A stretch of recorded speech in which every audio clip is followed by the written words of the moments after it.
इस समय हम मऊ के फागू टी स्टॉल पे खड़े हैं। ये वही टी स्टॉल है जैसा बनारस में पप्पू की अड़ी होती है, और यहाँ पर भी पूरे मऊ के विशिष्ट जनों का, विद्वानों का, पत्रकारों का, नेताओं का जुटान होता है। और हम इस जुटान में अब ये पता करने की कोशिश करेंगे कि मुख्तार अंसारी की मौत के बाद यहाँ के लोगों का क्या ओपिनियन है। जी, क्या नाम है आपका? जी, हमारा नाम रमन पांडे है। रमन जी, आपको मालूम ही होगा कि कल रात को मुख्तार अंसारी की मौत हो गई है। यहाँ से विधायक भी रहे हैं। आपको क्या लगता है कि इस मौत के बाद जो है चुनाव पे असर पड़ेगा? देखिए, चुनाव पे असर मौत से किसी की रिश्तेदारी नहीं है। आज हमारी बारी है, कल आपकी बारी है। मौत तो सबकी आनी है। कोई भी यहाँ अमरता का वरदान प्राप्त नहीं किया है। जहाँ तक जिस व्यक्ति की बात कर रहे हैं, निश्चित ही वह अपराधी थे, बाहुबली थे, सब कुछ था। लेकिन हमारे देश में एक जुडिशियल व्यवस्था है, कानूनी प्रक्रिया है, जेल है, जज हैं, सब कुछ है।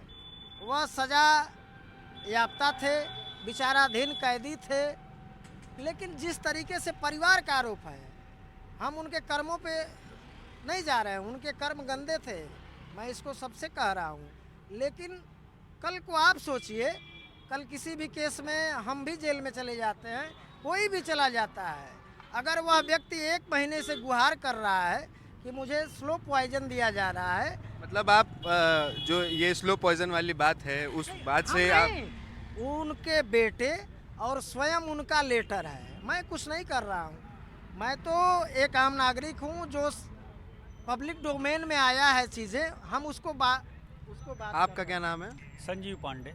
संजीव जी, ये बताइए, जैसे कि अभी इन्होंने बताया कि स्लो पॉइजन की जो बात है ये एक सच हो सकती है, मतलब जुडिशियल किलिंग इसको आप कह सकते हैं। आपका इस पे क्या कहना है? देखिए, सरकार ने न्यायिक जांच का आदेश कर दिया है, तो जो भी जांच में तथ्य आएंगे वो न्यायिक प्रक्रिया के अधीन है। और चूंकि न्यायिक जांच की जो आदेश कर दिया गया है, तो जो भी सत्यता होगी सामने आ जाएगी। आपको, लेकिन आपका पर्सनल ओपिनियन क्या लग रहा है आपको कि क्या ये मर्डर है या फिर हार्ट अटैक? नहीं, देखिए, कार्डियक अरेस्ट किसी को भी हो सकता है, कभी भी हो सकता है, किसी भी एज में हो सकता है। तो इस पर जब तक कोई तथ्य सामने न आ जाए, आरोप तो बहुत सारे लगते हैं। चूंकि राजनीतिक व्यक्ति थे, राजनीतिक परिवार से थे, तो तमाम तरीके के आरोप भी लगते हैं और लोग इस पर पॉलिटिक्स भी करेंगे।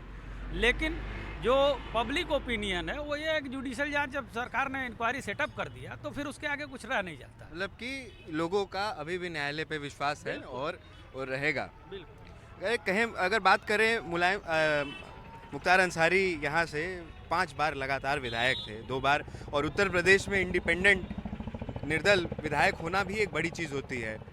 आपका क्या कहना है कि जब ये तो सबको मालूम था कि एक आपराधिक छवि का आदमी है, लेकिन फिर भी 2 बार लगातार निर्दल होकर चुनाव जीते, उस पर आप क्या कहना है? देखिए, आपराधिक छवि की बात मैं नहीं करूँगा, लेकिन इतना भी ये भी पब्लिक करती है और पब्लिक का काम भी करते थे। वो जाति पात नहीं देखते थे। वो जेल में भी रहते थे तो लोग चले जाते थे किसी काम के लिए, शादी वादी के लिए कोई आवश्यकता पड़ती थी। वह जाति पाति आदमी नहीं पूछता था। वह ये नहीं पूछता था आप किस विधानसभा के। जनसेवा भी करता था, काफ़ी हेल्प भी किया है। आपराधिक छवि भी थी।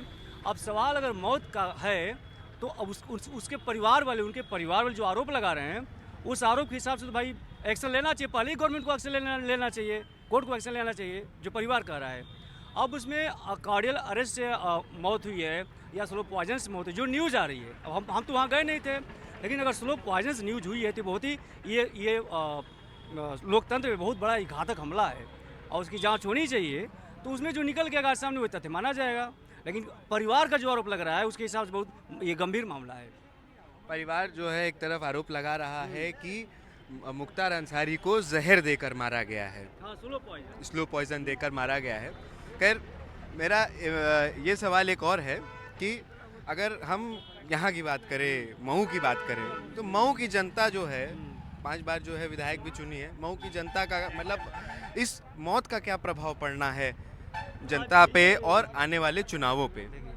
ये जब बिल्कुल खुलासा हो जाएगा उनकी मौत हुई कैसे है, अगर रियली हार्ट अटैक हुई है या जो भी कार्डियल अरेस्ट है उससे हुई है, कोई दिक्कत नहीं, तो भाई रोग हो जाता है। मौत का कहीं के असर पड़ेगा क्योंकि जिनका वो काफ़ी सहयोग किए हैं मऊ के लोगों का, मऊ विधानसभा के, वो तो दुखी रहेंगे, थोड़ा सा असर पड़ेगा उनका।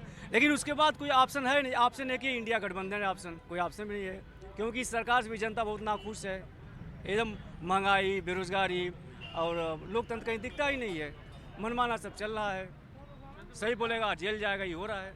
आपका क्या कहना है? देखिए, इस चुनाव पे भारतीय जनता पार्टी ने जो, जैसा मैं महसूस कर रहा हूँ कि जिस समय से यह घटना हुई है, तो मुझे लग रहा है कि पोलराइजेशन करने के लिए, धार्मिक आधार पे ध्रुवीकरण करने के लिए, लेकिन घोसी की जो जनता है बहुत ही विकासवादी रही है। यहाँ हमेशा विकास करने वाले लोगों का उन्होंने सिलेक्शन किया है, और इस घटना से सही बात है कि थोड़ा सा एक असर है लोगों पे, लेकिन कुल मिला जुला के आज की परिस्थिति आप देखेंगे तो प्रत्याशी का जो हमें चयन करना है, तो आज के डेट में इंडिया गठबंधन का प्रत्याशी यहाँ से चुनाव जीत रहा है। और 4 जून को जो मतगणना होगी, अभी भी घोसी में उपचुनाव हुआ था, आप देखे होंगे जिस तरीके से लोगों ने एकदम उनको जमानत जब्त करके भेज दिया और फिर मंत्री बनाया है।